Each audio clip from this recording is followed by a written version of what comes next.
Hello students, welcome to my YouTube channel fitness physical place. तो आज का जो हमारा टॉपिक है वो है एनर्जी सिस्टम। एनर्जी सिस्टम जो टॉपिक है ये एग्ज़ाम पर्सपेक्टिव से बहुत ही ज़्यादा इम्पोर्टेंट हो जाता है, बिकॉज़ एग्ज़ाम में सबसे ज़्यादा क्वेश्चन इस टॉपिक में से ही बनते हैं।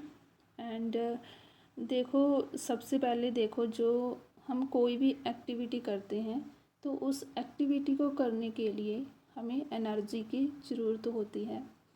तो उस जो एनर्जी का वो प्रोसेस है उसे क्या बोलते हैं? मेटाबॉलिज्म। देखो, जैसे हमने डाइजेस्टिव सिस्टम में देखा कि कैसे हम फूड इनटेक करते हैं, जो भी न्यूट्रिएंट्स लेते हैं कैसे एनर्जी में कन्वर्ट होते हैं, तो ये सब देखेंगे हम एनर्जी सिस्टम में। देखो, एनर्जी के तीन मेन सोर्स हैं, जो हैं कार्बोहाइड्रेट, फैट एंड प्रोटीन। तो ये तीन मेन सोर्स हैं एनर्जी के। तो जो कार्बोहाइड्रेट है वो सबसे इंस्टेंट एनर्जी देता है हमें। कार्बोहाइड्रेट मेन सोर्स है एनर्जी का। एंड डाइजेस्टिव सिस्टम में हमने देखा कि जो हमारी एनर्जी है वो कैसे यूज़ होती है एटीपी को बनाने के लिए। एंड हमारी बॉडी कोई भी एक्टिविटी करती है तो उसके लिए एटीपी की रिक्वायरमेंट होती है, एटीपी की। एंड एटीपी को जो रिबिल्ड करते हैं जब हमारी एनर्जी ख़त्म हो जाती है, एटीपी ख़त्म हो जाता है, तो सबसे पहले हमें जो रिक्वायरमेंट होती है एनर्जी को रीजनरेट करने के लिए, एटीपी को रीजनरेट करने के लिए, तो वो इंस्टेंट सोर्स है जो वो कार्बोहाइड्रेट है। सबसे पहले जिसकी इंस्टेंट ज़रूरत होती है तो वो कार्बोहाइड्रेट है। एंड अगर हम कोई भी लॉन्ग टाइम के लिए एक्टिविटी करते हैं तो उसमें जो एनर्जी चाहिए होती है तो वो हमारी रिक्वायरमेंट फ़ैट से पूरी होती है। वो फैट के साथ मिलती है हमें एनर्जी, जो भी हम लॉन्ग टाइम के लिए वर्क करते हैं। एंड फैट के बाद क्या आता है? प्रोटीन। फैट के बाद जो हमारी रिक्वायरमेंट पूरी करता है वो है प्रोटीन। प्रोटीन वैसे तो ये यूज़ नहीं होती, लेकिन जब हम बहुत टाइम तक खाना नहीं खाते, काफ़ी दिन तक, और उस कंडीशन में प्रोटीन यूज़ होती है। जब हम कई दिन खाना नहीं खाते तो उस कंडीशन में प्रोटीन की ज़रूरत होती है। ये है हमारे main source carb, fat and protein. तो जो एटीपी है उसका मेन फंक्शन क्या है? जैसे कोई भी मेटाबॉलिक प्रोसेस होता है हमारी बॉडी में, जैसे मेटाबॉलिक प्रोसेस होता है तो कोई भी सब्सटेंस है उसको एक जगह से दूसरी प्लेस तक ट्रेवल करवाना किसी भी टाइप का मैकेनिकल फंक्शन है जो हमारी बॉडी में, उस मैकेनिकल फंक्शन के लिए जो एनर्जी है वो एटीपी की रिक्वायरमेंट होती है। एंड जब ये एटीपी यूज़ होता है तो ख़त्म भी होता है। ये नहीं कि एटीपी हमने यूज़ ही करना है, जब यूज़ करते हैं तो एटीपी ख़त्म भी होता है। तो एटीपी को रीजनरेट करने के लिए इसकी जो केमिकल रिएक्शंस होती है, एटीपी की केमिकल रिएक्शंस होती है, एंड ये केमिकल रिएक्शंस कैटाबॉलिक भी होती है एंड मेटाबॉलिक भी। तो जो एटीपी की केमिकल रिएक्शंस की कैटाबॉलिक प्रोसेस है तो उसमें क्या है? जैसे देखो, सबसे पहले आ गया एटीपी, एटीपी एंड एटीपी के बाद आ गया हमारा ADP, ADP plus phosphate plus energy plus heat. देखो जो हमारे एनाबॉलिक एंड कैटाबॉलिक ये दोनों साथ साथ होते हैं। जैसे जो एटीपी है उसको टूटने के लिए एक एंजाइम रिस्पॉन्सिबल होता है। तो वो एंजाइम क्या है? Myosin myosin 80 phase myosin 80 phase enzyme है जो एटीपी को टूटने के लिए रिस्पॉन्सिबल होता है।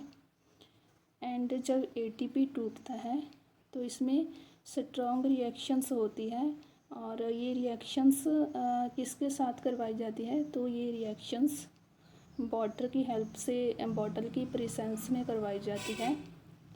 वाटर मतलब H2O एंड मायोसिन 80 फेज की प्रेजेंस में ये केमिकल रिएक्शंस होती है। जब एटीपी टूटता है तो बनता है एडीपी, एडिनोसिन एडीपी मतलब adenosine diphosphate. Adenosine diphosphate ADP का फुल फॉर्म है। एडीपी में कन्वर्ट हो जाता है ATP myosin 80 phase and H2O की प्रेजेंस में। एंड उसके बाद ये फॉस्फेट में रिलीज़ होती है, फॉस्फेट ग्रुप में एनर्जी रिलीज़ हो जाती है हमारी। एंड एनर्जी के बाद ये हीट में रिलीज़ हो जाती है। तो इस तरह ये केमिकल रिएक्शंस होती है। जो एटीपी है वो हमारी बॉडी में 3 से 4 सेकंड में यूज़ हो जाता है। कितने सेकंड में यूज़ होता है? 3 से 4 सेकंड में। 3 से 4 सेकंड में हमारा एटीपी यूज़ हो जाता है। एंड जो हमारा ये एटीपी है ये हमारे मसल फाइबर में स्टोर होता है। देखो ATP is a molecule stored in muscles. ये हमारे मसल फाइबर में स्टोर होता है। 3-4 सेकंड की जो भी एक्टिविटी होती है तो उनमें हमारी एटीपी काम आती है। जब एटीपी को दोबारा हम रीजनरेट करते हैं तो इसमें कौन सा सिस्टम वर्क करता है? इसमें एटीपी पीसी सिस्टम काम करता है। एटीपी पीसी सिस्टम जब हम एटीपी को दोबारा रीजनरेट करते हैं। देखो मैंने जो भी आपको ये समझाया, ATP is a molecule stored in muscles. It can be broken down from ADP. Energy is released as ATP becomes ADP. ATP से बनता है ADP. Phosphocreatine can be split into phosphate and creatine. The split release energy, इससे energy release हो जाती है and this energy is used to turn ADP back into ATP. The ATP can now be used again the following muscles. तो जो इसकी anabolic activity है, ये पहले जो कैटाबॉलिक एक्टिविटी देखी तो इसकी जो ये वाली एनाबॉलिक एक्टिविटी है तो इसमें क्या होगा? जो हमारी एडीपी है, जो ATP myosin H2O and ADP, ये वाला प्रोसेस कौन सा था? ये था कैटाबॉलिक प्रोसेस। एंड जो इसका एनाबॉलिक प्रोसेस है उसमें क्या होता है? एनाबॉलिक प्रोसेस देखो, अब जो एनाबॉलिक प्रोसेस की केमिकल रिएक्शंस है वो है एडीपी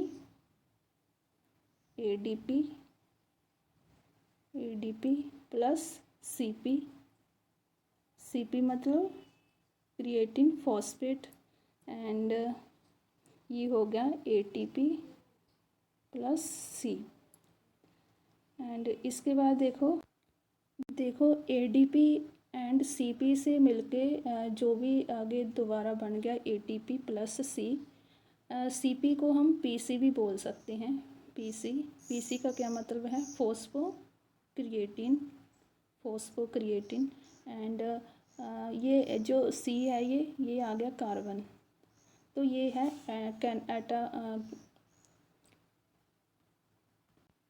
एनाबॉलिक प्रोसेस। पहले वाला था जो कैटाबॉलिक प्रोसेस एंड ये आ गया एनाबॉलिक प्रोसेस। इसमें क्या होता है, जो एनर्जी द्वारा जनरेट होती है इसमें पीसी सिस्टम हमारा वर्क करता है, फॉस्फोक्रिएटिन सिस्टम। एंड इसमें जो लास्ट में बाय प्रोडक्ट बचता है वो है कार्बन। एंड कार्बन भी है जो हमारा ये वाटर एंड ऑक्सीजन की प्रेजेंस में कार्बन डाइऑक्साइड रिलीज़ कर देता है। तो ये है हमारी anabolic process.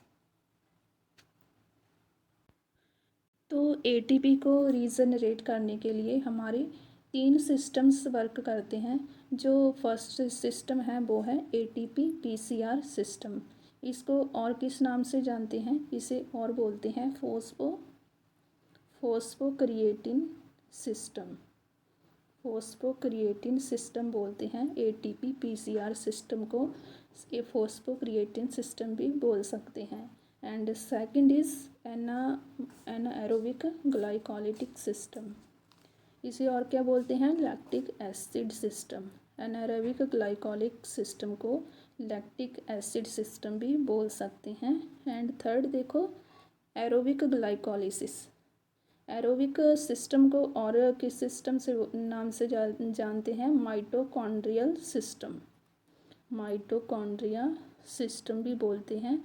Aerobic glycolysis system and aerobic system and mitochondria system.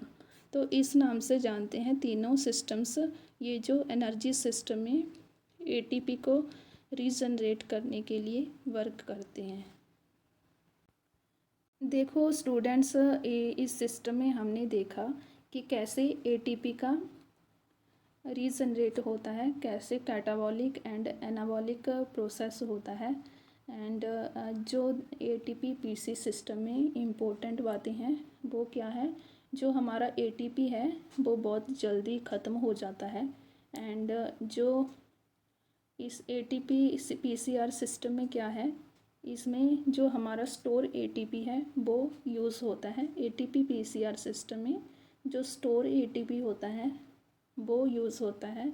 And ये किस में यूज़ होता है, जो भी स्ट्रेंथ एंड पावर मोमेंट्स के लिए एक्टिविटी होती हैं, स्ट्रेंथ एंड पावर वाली एक्टिविटीज़ होती हैं, उसमें यूज़ होता है हमारा एटीपी पीसीआर सिस्टम। एंड देखो, the recycling of ATP is temporary and only lasts about 10 seconds. जो हमारी 10 सेकेंड तक की एक्सरसाइजेस होती हैं उसमें कौन रिस्पॉन्सिबल होता है, हमारा एटीपी पीसीआर सिस्टम। 10 सेकेंड तक की जो भी एक्टिविटीज़ होती हैं उसमें हमारा एटीपी पीसीआर सिस्टम रिस्पॉन्सिबल होता है। देखो, this is why this system is typically used in short burst of energy. इसमें क्या होता है, जो भी हमारी एक्सरसाइजेस होती हैं, जो हाई इंटेंसिटी की एक्सरसाइज होती हैं, किस में यूज़ होता है, हाई इंटेंसिटी की एक्सरसाइज होती हैं, जैसे 100 metre sprint, power lifting, javelin and shot put throwing. इस टाइप की एक्टिविटीज़ में हमारा एटीपी पीसीआर सिस्टम यूज़ होता है, जो 10 सेकेंड तक की होती हैं एंड हाई इंटेंसिटी होती है। जिस एक्सरसाइजेस की, जिस एक्टिविटीज़ की हाई इंटेंसिटी होती है उसमें यूज होता है एटीपी पीसीआर सिस्टम। जैसे एटीपी पीसीआर सिस्टम में क्या होता है, जो भी केमिकल रिएक्शंस होती है तो इसमें कोई भी बाई प्रोडक्ट नहीं बचता, लास्ट में लैक्टिक एसिड नहीं बनता एटीपी पीसीआर सिस्टम में, बिकॉज़ ये हाई इंटेंसिटी जो 10 सेकेंड तक की एक्सरसाइज होती हैं उसमें यूज़ होता है, इसलिए इसमें कोई भी बाई प्रोडक्ट नहीं बचता, लास्ट में लैक्टिक एसिड नहीं होता एंड ये ऑक्सीजन की प्रेजेंस में होता है। क्या याद रखना है, एटीपी पीसीआर सिस्टम में ये बहुत जल्दी ख़त्म हो जाता है जो एटीपी है। एंड इसमें एटीपी यूज़ होता है, जो स्टोर एटीपी होता है हमारा। एंड क्या होता है, ये पावर एंड स्ट्रेंथ वाली कोई भी एक्टिविटी हो जो 10 सेकेंड्स तक की होती है उसमें यूज़ होता है एटीपी पीसीआर सिस्टम। एंड इसमें कोई भी बायो प्रोडक्ट नहीं बचता लास्ट। ये देखो, एटीपी पीसीआर सिस्टम पावर क्या होगी, हाई होगी, very high, intensity very high, capacity low, volume low होती है इसमें। एंड जो इसमें फ्यूल यूज़ होता है फॉस्फोक्रिएटिन स्टोर्ड एटीपी। तो ये याद रखना है एटीपी पीसीआर सिस्टम में। तो ये हो गया हमारा एटीपी पीसीआर सिस्टम। आगे आ गया anaerobic glycolysis and aerobic glycolysis. इसे हम कल की वीडियो में कवर करेंगे। आज के लिए इतना काफ़ी है। प्लीज़ चैनल को सब्सक्राइब करना एंड अगर कोई डाउट हो तो कमेंट करना। मिलते हैं नेक्स्ट वीडियो में नेक्स्ट टॉपिक के साथ।